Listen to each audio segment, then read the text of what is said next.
Track 16. Unit 3. Listening 1. Multi-generational homes.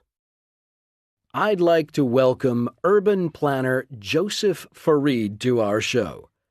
Dr. Fareed, what can you tell us about homes and how they are changing?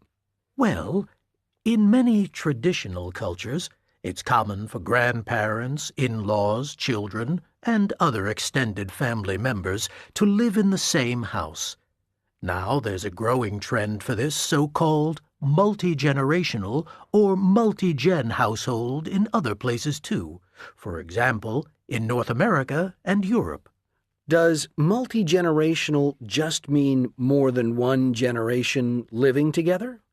Well, there isn't an exact definition, but basically it means there are at least two adult generations living together under the same roof.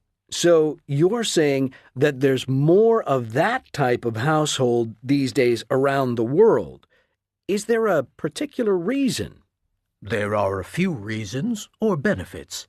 First, I'd say it's economics.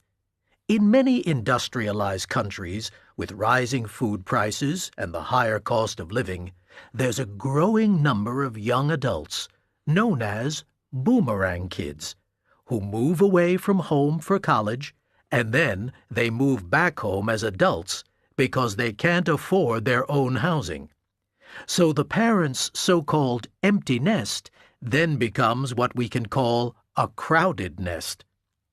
And a second reason is health care as people are living longer.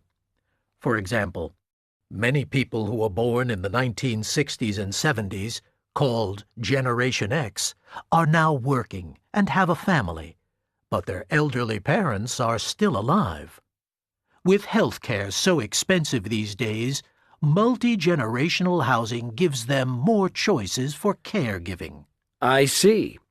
Are there any other reasons for the increase in multi-gen homes? Yes, I think another reason is emotional.